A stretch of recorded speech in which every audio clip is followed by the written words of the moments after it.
जी की जय। गुरुर् ब्रह्मा गुरुर्विष्णु गुरुर्देवो महेश्वरा गुरुर् साक्षात परब्रह्म तस्मै श्री गुरुवे नमः।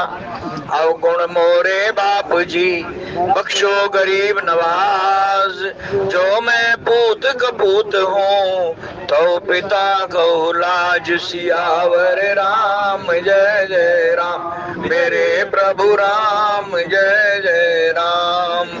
लेकर तेरा आसरा चला करनीय काज, आज सभा में राखियो सतगुरु मेरी लाज। सियावर राम जय जय राम, मेरे प्रभु राम जय जय राम। श्री गुरु चरण सरोज रज निज मन मुकर सुधार, वर्ण रघुवर विमल यश जोदायक फल चार। सियावर राम जय जय राम, मेरे प्रभु राम जय जय राम। बुद्धिहीन तनु जान के सिमरऊं पवन कुमार, बल बुद्धि विद्या देहु मोहे हरहु कलेश विकार। सियावर राम जय जय राम, मेरे प्रभु राम जय जय राम। नहीं विद्या नहीं बाहुबल नहीं खर्चन को दाम, मोह से पतित अपंग की तुम पत राखो राम। सियावर राम जय जय राम, मेरे प्रभु राम जय जय राम। सत्संग सभा में पधारे हुए प्रभु प्रेमी सज्जनों, बड़ा ही विलक्षण प्रसंग, आध्यात्मिक, सांसारिक और व्यावहारिक तीनों प्रकार से हमारा मार्गदर्शन करने वाला आज का ये प्रसंग। किस तरह जीव को गुरु के दर्शन करने चाहिए, किस तरह गुरु की बात माननी चाहिए, किस तरह संसार में रह करके निर्वहन करना चाहिए, व्यवहारिक दृष्टि से भी और ऐतिहासिक दृष्टि से भी ये बड़ा ही सारगर्भित प्रसंग हमारे बीच में चल रहा है। और आज की इस कथा भेंट स्वरूप भगवान के एक भक्त ने 121 रुपए की राशि भगवान के श्री चरणों में प्रसाद स्वरूप भेंट किया, बहुत बहुत धन्यवाद। और अन्य कुछ सज्जनों ने भी कुछ राशि भगवान के श्री चरणों में प्रसाद स्वरूप भेंट की है, बहुत बहुत धन्यवाद। लता भवन ते प्रगट भे ते अवसर दो भाई, जिन निकसे जन जुग विमल विदु जलद पटल बिल गाय। सियावर राम जय जय राम, मेरे प्रभु राम जय जय राम। आदरणीय सज्जनों, इससे पूर्व की आज की कथा के भाव आपके समक्ष रखूं। एक बड़ा ही सुखद जो है समाचार, सूचना और आप लोगों के लिए निमंत्रण, यह आप श्रवण कीजिए। आने वाले सोमवार को 18 दिसंबर 2023 का पावन दिन, ये वो पवित्र दिन है जो अंग्रेजी तिथि के हिसाब से भले ही दिसंबर के महीने में 18 को पड़ रहा हो, लेकिन काल कर्म के अनुसार और कैलेंडरों की दृष्टि से ये समय आगे पीछे होते रहते हैं, क्योंकि इस समय भी हमारे विश्व के अंदर लगभग 11 कैलेंडर चल रहे हैं।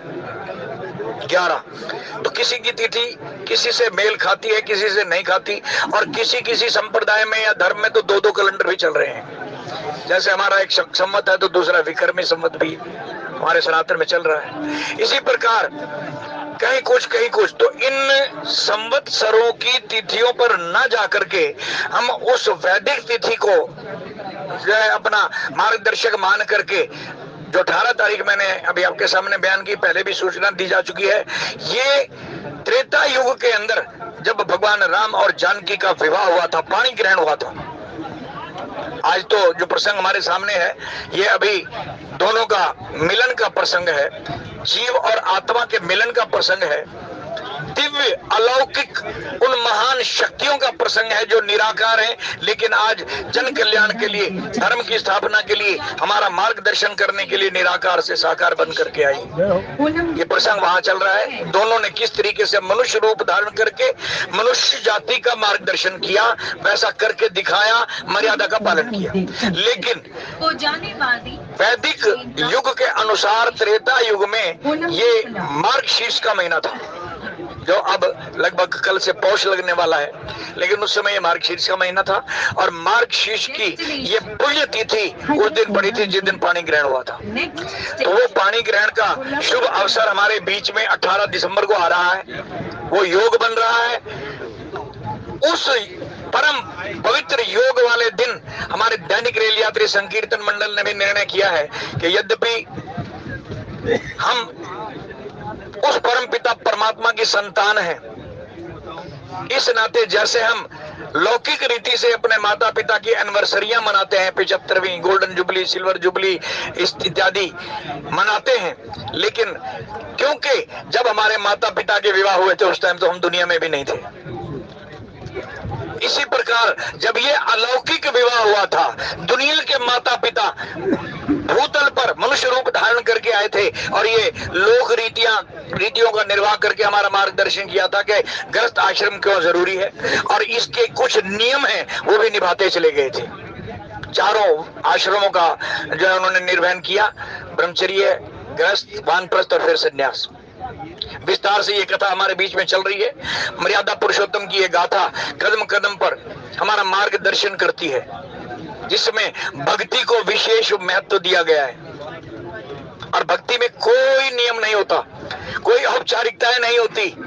संत महात्मा तो यहाँ तक समझाते हैं कि आप ठंड के महीने में, कड़कती ठंड के अंदर बिस्तर में उठ करके बैठे और बाहर निकलने का मन नहीं कर रहा, नहाने का मन नहीं कर रहा, तो थोड़ा हो सके तो मुंह को धो लीजिए, नहीं धो सकते तो कोई बात नहीं, मालिक का नाम लेने के लिए बिस्तर में ही बैठ जाइए, सिमरन कीजिए, जितना हो सके सिमरन कीजिए अपने अपने गुरु मंत्र का, अपने अपने जिस तरीके से आप प्रभु को याद करते हैं वैसे याद कीजिए। सिमरन का शाब्दिक अर्थ ही याद करना है, सिमरन माने याद। फिर ध्यान कीजिए जो विधि गुरुओं ने बताई है, उसके अनुसार अपने अपने धर्म में रह करके, किसी की नकल नहीं करनी कि वो इस तरह करता है तो मैं भी ऐसे करूं, अपना धर्म नहीं छोड़ना। जो हमें हमारे सतगुरु ने आदेश दिया है उसी के अनुसार हमें ये पालन करना है। तो जिस तरह हमारे इन जगत के माता पिता ने लौकिक रीति के अनुसार विवाह की रीत को निभाया है, उसकी शुरुआत तो हम पुस्तक के अंदर कर ही चुके हैं श्री रामचरितमानस में, और आगे बढ़ते चले जाएंगे और फिर देखेंगे कि किस तरह वो समय जब आएगा, लगभग मैंने अंदाजा लगाया कि रामनवमी के समय मार्च के आसपास ही आएगा, तो एक बार फिर हम इस विवाह को इसी धूमधाम से गाड़ी में मनाएंगे, इस उत्सव को मनाएंगे। लेकिन अब उस पौराणिक तिथि को ध्यान में रखते हुए वैदिक जो है आदेश अनुसार 18 दिसंबर को ये हमारे दैनिक रेल यात्री संकीर्तन मंडल के जो सेवादार हैं, ये धूमधाम से इस विवाह को गाड़ियों में मनाने जा रहे हैं। आप सबको निमंत्रण है, आप सब आकर के इस विवाह उत्सव में शामिल हो। जिसके पास जो जो प्रभु के विवाह के प्रति जानकारी है या और कोई किसी किस्म का कोई ज्ञान है तो वो यहाँ आकर के बांटे, हमारा मार्गदर्शन करे और विवाह में जरूर शामिल हो, ऐसी आपसे प्रार्थना है। बोलिए राजा रामचंद्र महाराज की। लता भवन ते प्रकट भेदते ही अवसर दो भाई, निकसे जनु जुग विमल विधु जलद पटल बिल गाई। शाब्दिक अर्थ इसका ये है कि दोनों भाई राम और लक्ष्मण लता यानी उन लताओं की ओट में जहां छुप करके वो दूसरी तरफ खड़े थे और फूल चुन रहे थे, तोड़ नहीं रहे थे, चुन रहे थे। लेकिन दूसरी तरफ ही अन्य जो लताओं का झुंड था उसकी ओट में सीता जी अपनी सखियों से घिरी खड़ी थी। माता ने सीता को गौरी पूजन के लिए भेजा था कि भगवती पूजन करके आओ, फिर आगे जो है आपका धनुष यज्ञ का कार्यक्रम शुरू होने जा रहा है, वो मनाया जाए। और इधर गुरु ने आज्ञा दी थी राम लक्ष्मण को कि आप जाइए पूजा के फूल लेकर के आइए। तो दोनों का ये अलौकिक मिलन यहाँ लौकिक रूप से हुआ। और जैसे ही भगवान राम की वहां पदार्पण हुआ, प्रविष्ट हुए उस वाटिका के अंदर, जो विदेह नगर की वाटिका है। हम देह में रहते हैं, लेकिन जब हमारे अंदर गुरु का नाम हम जपने लगते हैं, सिमरन करने लगते हैं, ध्यान होने लगता है, तो हम देह से विदेह हो जाते हैं। अर्थात हमारी सुरत, जिसको आत्मा भी कहते हैं, ये सिमट करके, ये प्राण सिमट करके, जिसको वेदों ने इसको प्राणायाम की क्रिया कहा, यानी प्राण सिमट करके यहाँ दोनों आंखों के बीच में, दोनों भवों के बीच में जो स्थान है, जिसको 10वां दर, राम दर, शिव नेत्र या 10म द्वार इत्यादि कहा गया है, जिसके बारे में मेरे सदगुरुदेव कहते हैं 9 दरवाजे, नवे दर फीके, रस अमृत दर 10 में चुईजे। यहाँ वो अमृत टपक रहा है, यहाँ वो आनंद है जो शरीर के अंदर बाकी 9 दरवाजे हैं, आंख नाक कान इत्यादि, जो शरीर के अंदर 9 और द्वार हैं, ये बाहर की तरफ संसार की ओर खुलते हैं, लेकिन एक द्वार ऐसा है जो अंदर की ओर खुलता है और वहीं पर ये आनंद की बूंदें टपक रही हैं। वहां क्या है? बोले सूरत और शब्द का मिलन स्थान है, वही विदेह की वाटिका है, वही विदेह नगर है।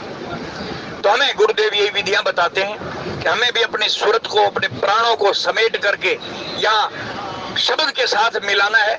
सूरत यानी सीता, शब्द यानी राम, आत्मा या परमात्मा का मिलन ही शुभ शब्द, ये सहज योग कहलाता है। और सूरत शब्द योग भी इसी को नाम दिया गया है, वेदों ने इसको प्राणायाम की विधि कही है। ऐसी विधि करते करते हमारा शरीर जब बिल्कुल खाली हो जाता है, शून्य हो जाता है, यानी देह से हम विदेह हो जाते हैं, देह में रहते हुए भी हमें देह का भान नहीं रहता, इसको विदेह कहा गया है।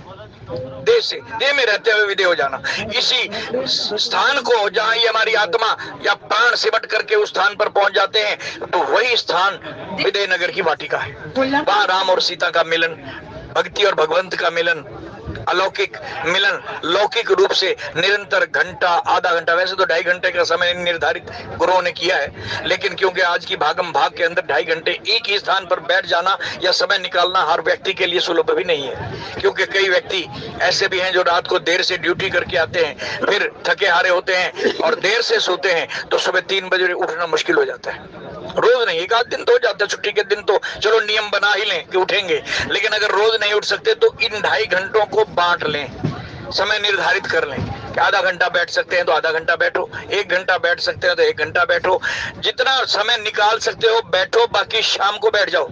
और दफ्तर में खाली समय मिले तो वहां बैठ जाओ, बजाय लूडो इत्यादि खेलने के, गप्पे मारने के, दूसरों की निंदा चुगली करने की बजाय सिमरन शुरू कर दो, समय को बांट लो।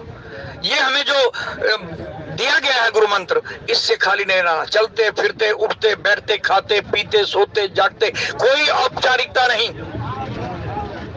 मेरे भगवान श्री कृष्ण ने जब मनुष्य रूप धारण किया, धराधाम पर आए, तो उन्होंने ये नहीं देखा कि मुझे अब गीता ज्ञान देना पड़ेगा, सोच करके भी नहीं आए थे, लेकिन देना पड़ा। अचानक माहौल ऐसा बन गया, परिस्थितियां ऐसी आ गई कि अर्जुन के संशय को निवारण करने के लिए ज्ञान देना पड़ा। लेकिन उस वक्त कोई औपचारिकता नहीं भाई, ना तो उन्होंने जूते निकाल करके एक तरफ रखे कि यहाँ मैं भी व्यासपीठ पर खड़ा हो रहा हूँ तो इसलिए मुझे पहले जूते निकालूं, और ना ही श्रोता बने हुए अर्जुन ने जूते निकाले, क्योंकि वो तो था ही वीरों की वेशभूषा पहने हुए, अस्त्र शस्त्र से सुसज्जित था। भगवान कृष्ण आगे बैठे थे सारथी की भूमिका में। तो भैया भक्ति के अंदर कोई औपचारिकता नहीं, राम का नाम चलते फिरते ले लो, उठते बैठते ले लो, खाते पीते सोते जागते, ख्याल उसके साथ जुड़ा रहे। और जब ऐसी परिस्थिति परिपक्व हो जाएगी तो मन के अंदर काम तो क्या, काम के बाप की भी ताकत नहीं कि वहां अंदर प्रवेश कर जाए। काम, क्रोध, लोभ, मोह थर थर कांपते हुए हमें छोड़कर, हमारे शरीर को छोड़ करके भाग जाएंगे, ऐसा सुखमनी साहब के अंदर लिखा है। सुखमनी साहब की 8वीं विशेषता, 9 विशेषताएं लिखी हैं जो इतिहासकार हैं इस जगत के, गुरुमुखी जानने वाले या विश्लेषण करने वाले, उन्होंने सुखमनी साहब की 9 विशेषताएं लिखी हैं, जिनमें एक ये भी है कि सब प्रकार से आंतरिक रोगों से छुटकारा कराने वाली ये बाणियां हैं। अगर हम सुखमनी साहब सिख धर्म से हम ताल्लुक रखते हैं, उसको हम जानते हैं, पढ़ते हैं, तो हमें वो नियम निभाना चाहिए अपने धर्म में रह करके। और अगर हम सनातनी हैं तो फिर वही बाणी हमें सुंदरकांड के रूप में, श्री रामचरितमानस के रूप में, गीता के रूप में उपलब्ध है। सेम बातें हैं, फर्क भाषा का जरूर हो सकता है, लेकिन बातें एक ही कही गई हैं। इशारा एक मालिक की ओर किया गया है, सबका मालिक एक है, विधियां अलग अलग बताई गई। तो हमें अपने अपने धर्म में रह करके अपने अपने सतगुरुओं की आज्ञा का पालन करते रहना चाहिए, विधि के अनुसार जहां समय मिले हमें करना चाहिए। तो ये जो आज का मिलन है माँ जानकी जी और सीता जी का, उधर गुरु की आज्ञा से पूजा के फूल लेने के लिए दोनों भाई आए हैं नरलीला करते हुए, और इधर माँ जानकी जी गौरी पूजन करने के लिए आई हैं। वहां आकर के कुछ सखियों ने देखा कि राम जी फूल चुन रहे हैं, उनमें से एक सखी तो तुरंत अलग होकर के भी चली गई थी, जिसने जब देखा तो देखती ही रह गई और मन में उस छवि को बसा करके वापस दौड़ती दौड़ती चली आई, और आकर के उसके चेहरे को देख करके बाकी सखियों ने पूछा, रही तेरे चेहरे पर ही मुस्कान कैसी? ये खुशी के इजहार कैसे, होंठ फड़फड़ा रहे हैं लेकिन तू बोल क्यों नहीं रही, तेरी आंखों में आंसू हैं प्रेम के, लेकिन ये छलक क्यों नहीं रहे, रोके क्यों हैं। कहना यारी आओ मैं तुम्हें दिखाऊं, जो मैंने देखा है वो तुम भी देखो, जो मैंने देखा है आंखों से, वो आंखों की जुबान ही नहीं है, क्या बयान करूं।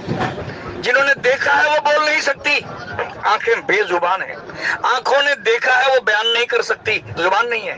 और जुबान बयान करने की ताकत रखती है, बोलने की ताकत रखती है, लेकिन जुबान ने देखा ही नहीं। इसलिए अच्छा है कि आओ मेरे साथ, सतगुरु की ये प्रक्रिया है।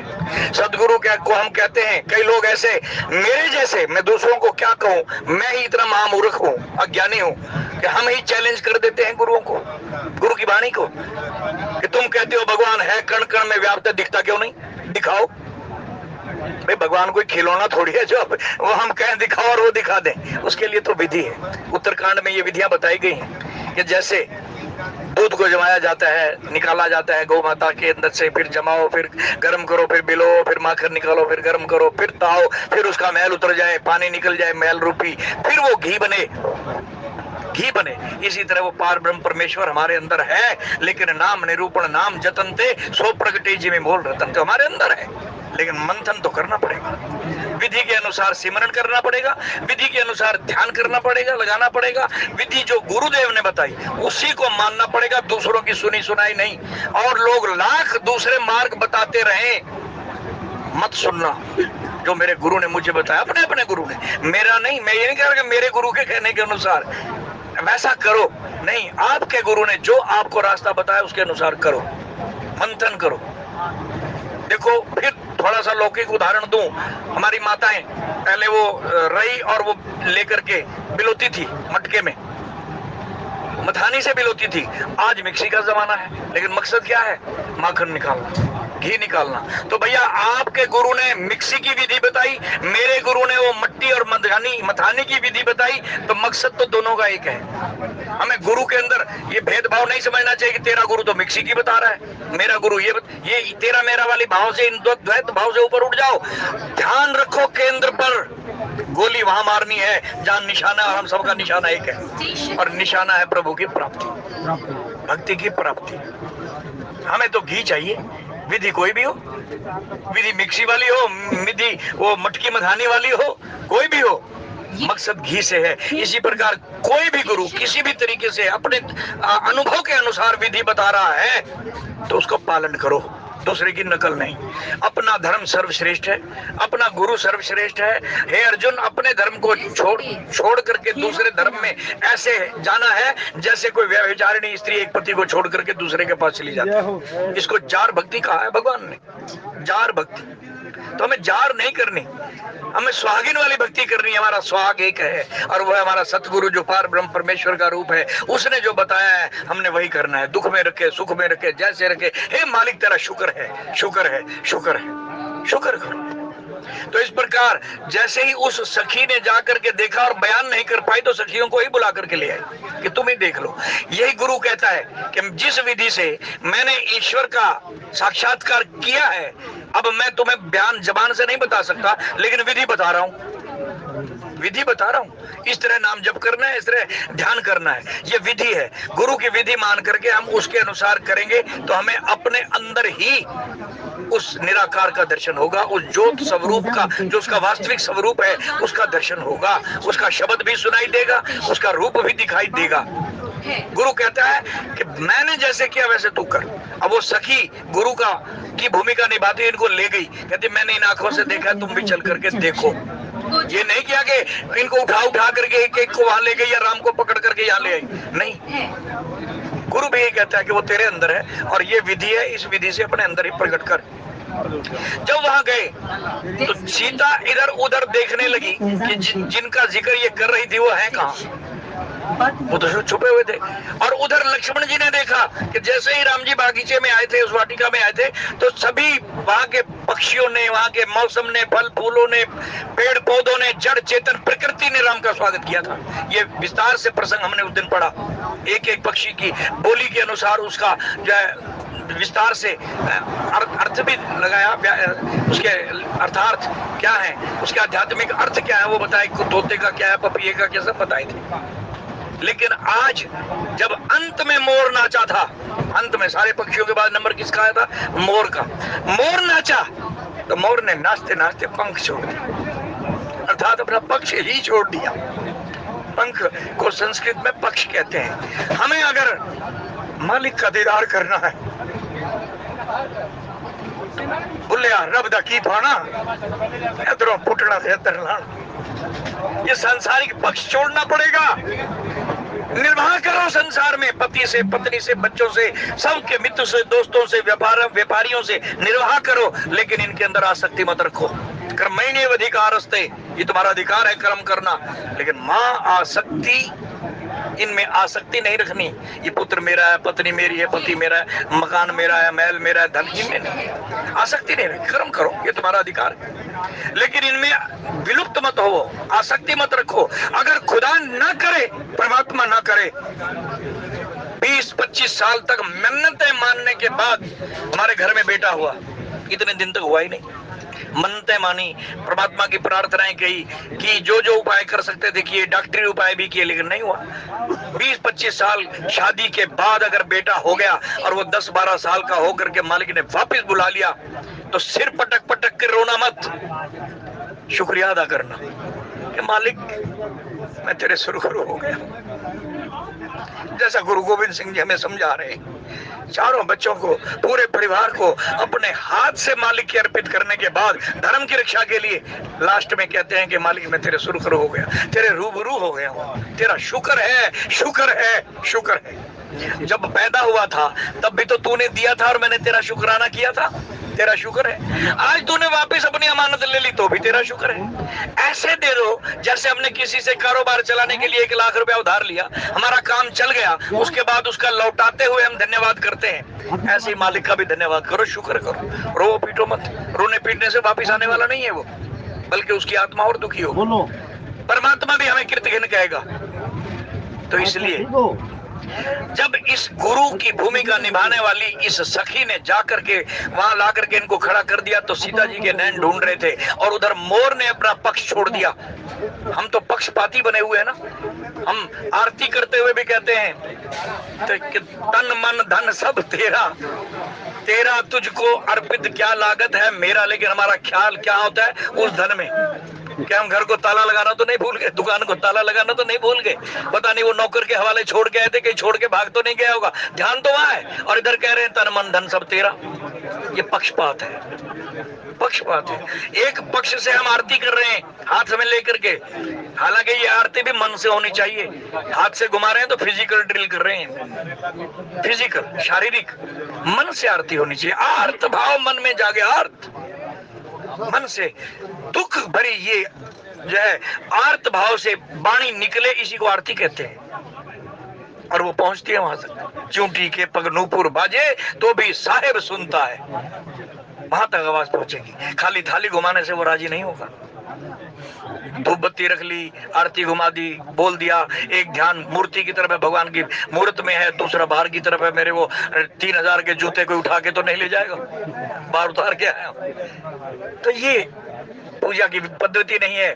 ध्यान लगाओ गुरु की विधि के अनुसार, घर में बैठ के लगाओ, आंखें बंद कर लो और उसकी मूर्त मन में धारो, अपने इष्ट देव की। तो सीता जी की आंखें ढूंढ रही हैं, इधर लक्ष्मण जी ने वो मोर का पंख उठाया है और तुरंत राम जी की सजावट की है। जब राम जी ने कहा ना कि हमारा रघुवंशियों का मन तो किसी पराई नारी की तरफ जाता ही नहीं, लेकिन ये क्या कारण है कि मेरा मन इन घुंघरों की, पायलों की आवाज सुनकर के उधर आकर्षित हो गया। तो लक्ष्मण जी ने कहा प्रभु वो पराई है ही कहां, वो पराई कहां है जिसकी और आपका मन आकर्षित हुआ है। वो तो शुरू से 2 रूप जरूर हो लेकिन आप एक हो। भगवान शंकर ने प्रकट करके दिखा दिया अर्धनारीश्वर स्वरूप। वो उसकी आह्लादनी शक्ति योग माया और मायापति एक हैं, दोनों अलग अलग नहीं है। तो लक्ष्मण ने सजावट की, मोर का पंख उठाया और भगवान के मुकुट में सजा दिया। चारों तरफ फूलों की मालाएं से वो मुकुट घिरा हुआ है, उसके अंदर वो लगाया। और भगवान ने कहा कि लक्ष्मण आज तूने जिस मोर पंख से मेरा श्रृंगार किया है, अगले युग में भी मैं इसी को धारण करूंगा, ये मेरा श्रृंगार रहेगा। और उस मोर मुकुट को भगवान कृष्ण के अवतार में भी इस राम ने छोड़ा नहीं। धारण किए रखा, मोर मुकुट कहलाए। तो आज सीता जी आई हैं और देख रही हैं इधर उधर, तो अचानक जब ढूंढ रही थी तो उसी वक्त लता के पीछे से फूल चुनने वाली वो जोड़ी एकदम प्रकट हुई। कैसे प्रकट हुई? गोस्वामी जी ने सुंदर बड़ा उदाहरण दिया। लता भवनते प्रकट भे ते अवसर दो भाई, वे दोनों भाई लता के पीछे, पेड़ों के पीछे, जो लताओं के पीछे छुप करके फूल चुन रहे थे, वहां से फिर इधर आने के लिए, दूसरे फूल चुनने के लिए प्रकट हुए, सामने आ गए, उन सखियों के सामने आ गए। और तब क्या हुआ? बोले निकसे जनु जुग विमल विधु जलद पटल बिल गाई। वो इस तरीके से आराम से सौम्य अवस्था में चलते चलते, धीरे धीरे चलते हुए उन लताओं की ओट से बाहर ऐसे निकले जैसे आप कमल चुनने के लिए किसी सरोवर पर जाएं, उसमें कमल खिले हुए हों और ऊपर काई जमी हुई हो, तो वो जो कमल के फूल जब पर्वत जल से बाहर निकलते हैं तो काई हट जाती है, और काई हटती है तो वो कमल के फूल हमें दिखाई देते हैं। जब प्रकट होते हैं, जल में से निकलते हैं, वो कलियां जल से बाहर आती हैं तो काई अपना आप इधर उधर फैल जाती है। तो ऐसे ही वो लताएं इधर उधर फैल गई और वो दो कमल के फूलों जैसे, जैसे नील कमल और लाल कमल, इस तरह के दो रंग वाले दोनों भाई प्रकट हुए, जैसे कमल का फूल सरोवर में से प्रकट होता है काई को हटा करके। बोले निकसे जनु जुग विमल विधु जलद पटल बिल गाई। मानो दो चंद्रमा, ये कमल के फूलों की तुलना चंद्रमा से भी की गई। मानो ये दो चांद, नीले और लाल रंग के, गोरे रंग के, ये दो चांद, सांवले और गोरे, दो चांद कमल के फूलों की तरह ऐसे लता की ओट से प्रकट हुए जैसे तालाब में से काई को हटा करके कमल प्रकट होता है, ऐसे प्रकट हुए। शोभा शीम सुबग दो वीरा नील पीत जल जाब शरीरम। दोनों शोभा की सीमा है, सुंदरता का कोई मुकाबला नहीं किया जा सकता, कोई वर्णन ही नहीं किया जा सकता, ऐसी कोई जबान नहीं, ऐसा कोई ग्रंथ नहीं, ऐसा सम वेद भी नीति नीति कह उठे तो और कौन वर्णन करे। सरस्वती माँ भी कहती है कि मैं इनकी शोभा का वर्णन कर ही नहीं सकती। तो ऐसे सुंदर श्याम और गौर वर्ण वाले, यानी नीले और गोरे रंग वाले ये दोनों भाई, मोर पंख सिर सोहत नीके, जिसका मैंने अभी भी जिक्र किया, भगवान के सिर की शोभा से शोभा बतानी शुरू की है गोस्वामी जी ने। दोनों भाई जब प्रकट हुए तो भगवान के सिर की शोभा कैसी है कि उनका मोर पंख उनके सिर के अंदर लक्ष्मण जी ने अभी भी लगाया है। और उधर सीता जी ने जब उनको देखा तो देखने के बाद आंखें बंद कर ली, उनकी छवि को हृदय में बसा लिया। गोस्वामी जी ने एक और तुलना दी, बोले पलकों ने, एक बार तो पलकों ने झपकना बंद कर दिया सीता जी की पलकों ने। बोले क्यों? कहते पलकों के अंदर इनके परदादा निमि का निवास है, पलकों को निमि भी कहते हैं। और ये जब पलकती है तो इनके पलकने के पल के 10वें समय के अंश को निमेश कहते हैं। तो इसलिए इन पलकों ने झपकना क्यों बंद कर दिया? राम जी की भी और सीता जी की भी, दोनों की आंखें एक दूसरे को देख करके मानो अलौकिक आनंद में खो गई। पलकों ने गिरना और उठना बंद कर दिया, मानो राजा निमि अपनी पोती का, बड़ पोती का और उसके होने वाले पति का मिलन देख करके शर्मा करके मुंह फेर गए हो। अब बेटा बेटी या पोता पोती आपस में बैठे कहीं बातें कर रहे हो किसी कमरे में, तो दादा दादी आ जाए तो वो मुंह फेर करके निकल जाते हैं, देखते नहीं बच्चे बैठे हैं इनको बात करने दो। ऐसे राजा निमि पलकें छोड़ करके निकल गए और पलकों ने झपकना बंद कर दिया। तब सीता जी ने कहा कि कहीं ये पलकें फिर से झपकना शुरू ना कर दे। उन्होंने पलकें ही बंद कर दी, बंद कर ली और राम जी की छवि को हृदय में बसा लिया है। और इधर राम जी की वो आंखें बंद करके ऐसे खड़ी हो गई जैसे ध्यान मगन, और उधर जब सिया सकिन प्रेम बस जानी कहे न सके कछु, मन मुस्कानी दीने पलक कपाट सियानी लोचन मगर आमही और आनी। आंखों के जरिए राम जी की छवि को हृदय में ले आई और पलक बंद कर ली, आंखें बंद कर ली, ऐसी मुद्रा में खड़ी हो गई जैसे कोई ध्यान लगा करके खड़ा हो जाता है या बैठ जाता है, ध्यान की मुद्रा में। इस अवस्था को देख करके सखियों ने कहा कि चुप, कोई शोर नहीं मचाएगा। सीता जी ध्यान में है और राम जी की छवि का अंदर ही अंदर आनंद ले रही है, इसलिए कोई चुपचाप बैठे रहो, शोर ना मचाओ। हमें भी इन प्रसंगों से सीखना चाहिए कि जहां राम की कथा हो रही हो भाई थोड़ी देर के लिए ही सही शांति का नाम दे दें, सुने भी सही, सुनने भी दें, बोलने वाले की तंद्रा भी भंग ना हो। तो इसलिए सखियों ने ये नियम हमें सिखाया कि जब वो ध्यान में मग्न हो गई तो सब सखियां शांत होकर के आपस में एक तरफ बात कर रही हैं, सीता जी को डिस्टर्ब नहीं कर रही। क्या कह रही हैं? शोभा सिंह सुभगदो बीरा, नील पीत जल जाब शरीरा, मोर पंख सिर सोहत नीके, गुच्छ बीच बिच कुसुम कली के, जो है फूलों की कलियों के छोटे छोटे जो है कुसुम वो बालों पर लगाए गए हैं, सुशोभित है। मोर का पंख बालों में शोभायमान है।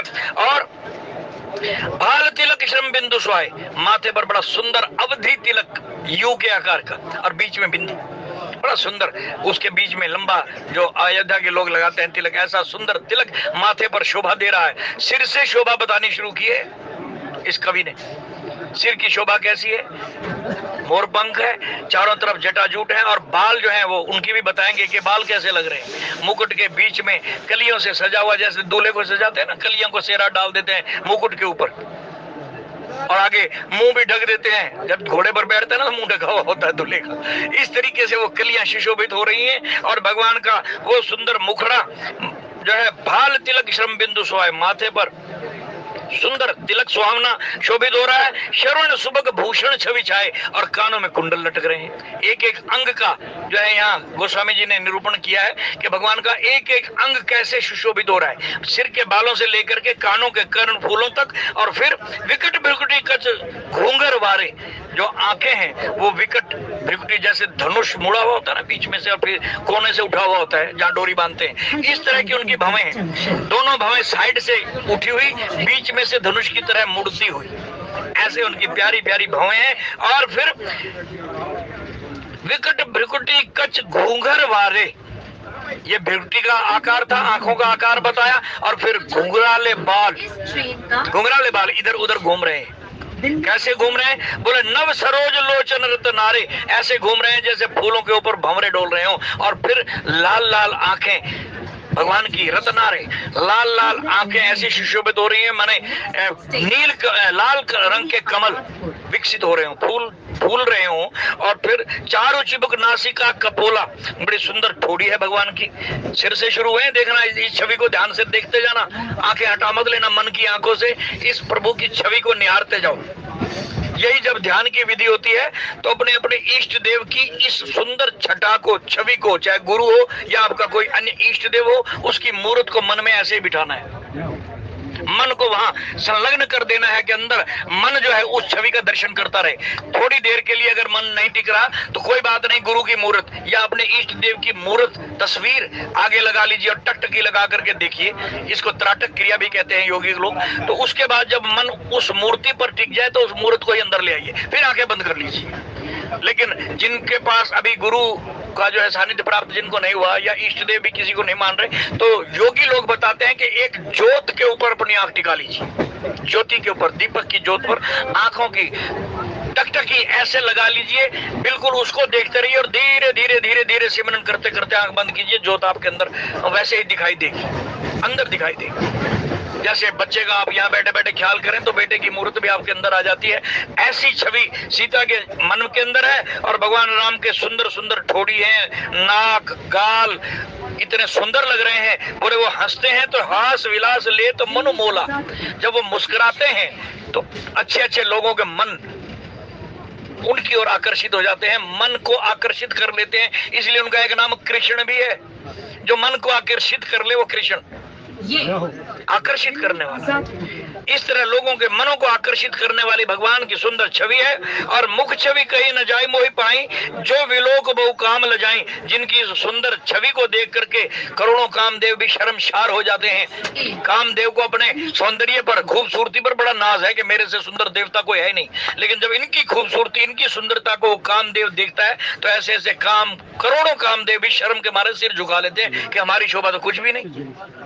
हमारे जैसे तो करोड़ों कामदेवों की शोभाएं अगर मिला दी जाए तो भी इस शोभा का मुकाबला नहीं कर सकती। और उर्मणि माल कंबु कल ग्रीवा, और अब छाती पर आ गए, सिर से चलते चलते छाती पर बड़ी सुंदर वैजंती माला सुशोभित है, और एक फूलों की माला है। और दूसरा कंबु कल ग्रीवा, और काम कलब कर भुज बल सीमा, जैसे हाथी का छोटा सा बालक, छोटा हाथी, उसकी जो सूंड होती है बीच में बल खाती हुई, ऐसे प्रभु राम की भुजाएं लंबी हाथी की सूंड के समान है।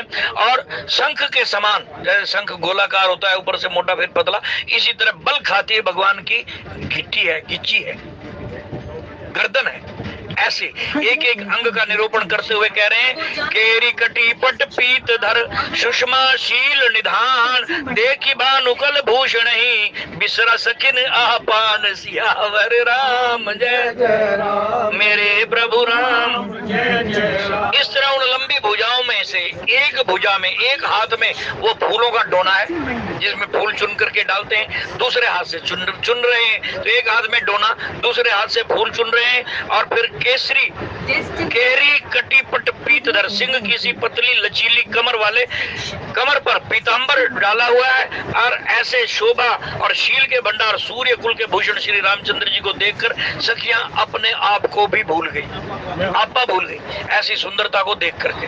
भगवान राम के हाथ में एक में डोना, दूसरे में फूल, और उधर सीता जी के हाथ में पूजा की थाली थी। और जब थाली एक हाथ से दूसरे हाथ में पलटती थी, सखियों ने कहा लाओ पूजा की थाली हम ले चलती हैं। कहने लगे नहीं मुझे पूजा करनी है, मैं ही ले चलूंगी। तो जब एक बाह थक जाती थी तो दूसरे हाथ पर ले आती थी तो चूड़ियां खनकती थी। वहां गोस्वामी जी ने लिखा है इससे पिछले दोहे में कि चूड़ियों की खनखन, पाजेब की आवाज और पायल और करघने की आवाज राम जी को आकर्षित कर रही है।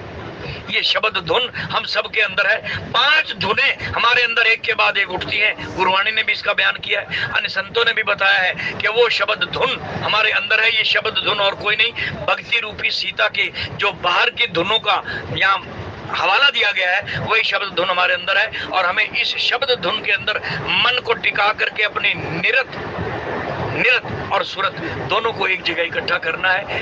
देखने की शक्ति, सुनने की शक्ति, ये दोनों शक्तियां एक जगह इकट्ठी हो जाए तो फिर बाहर की आंखें बंद और अंदर की खुली, और तब क्या होगा, उस कुल मालिक का दीदार होगा। सीता जी इसी छवि को लेकर के देखी भानुकल भूषण बिसर सखी सखिन अपान, सखियों ने भी जब इस छवि को देखा तो उनकी भी आंखें बंद हो गई और अपने आप को भूल गई, अर्थात वही अवस्था हो गई विदेह वाली। इन्हीं शब्दों के साथ वाणी को यहीं विश्राम, त्रुटि के लिए क्षमा। बोलिए राजा रामचंद्र महाराज की जय। आदरणीय चरणों में एक निवेदन है, तुलसीदास जी के भगवान श्री कृष्ण जी अर्जुन को कथाएं सुना रहे थे, ज्ञान दे रहे थे। बहुत ही सुंदर भाव। आप जो कर रहे हैं, आप जो कर रहे हैं, आप सभी से प्रार्थना, कृपा आरती में सभी सहयोग करें। कृपया प्रेम की आरती करवाएंगे, श्रोता को भी उतारने चाहिए। रामचंद्र भगवान की जय, बोल भवन सुत हनुमान जी की जय। कथा कर रहे हैं, आरती श्री रामायण जी की, कीरत कल नित सिय पी की, गावत ब्रह्मादिक मुनि नारद, वाल्मीकि विज्ञान विसार, सुख सनकादि शेष अरुषार, वरण पवन सुत की आरती श्री रामायण जी की, कीरत ललित ललित सिया गावत वेद पुराण अष्टदश छयौ शास्त्र, ग्रंथन घोर मुनि जन धन संतन को, कर बस तार अंश सम्मत की आरती श्री रामायण जी की, कीरत ललित ललित सिया गावत संतत शंभु भवानी, अरुघट मुनि विज्ञान, व्यास आदि कवि बरज बखान, काग भुसुंडी गरुड़ की आरती श्री रामायण जी की, कीरत ललित ललित सिया कलिमल हरण विजय रस की, सुभग सिंगार मुक्ति जुबती, गलन रोग भव मूरी नमी, तात मात सब विधि तुलसी की आरती श्री रामायण जी की, कीरत ललित ललित सिया त्वमेव माता च पिता त्वमेव बन्धु च सखा त्वमेव विद्या च द्रोणं त्वमेव सर्वं मम देव देव। शरण तुझा सुनि आयो प्रभंजन भवभीर, त्राहि त्राहि आरती हरण, शरण सुखद रघुवीर, मौसम दीन न दीनित तुम समान रघुवीर, अस विचार रघुवंश मणि हरौ विशंभो वीर, कामई नारी प्यारी जिमि लोभई प्रिय जिमि दाम, तिमि रघुनाथ निरंतर प्रिय लागो मोहि राम, ऊंच नीच को तारा तुम तुमने करुणा सिंधु मुरारी शरण पड़े की लज्जा राखो सावरिया गिरधारी, ओ सोयरा की द्रौपदा संकट तो पहला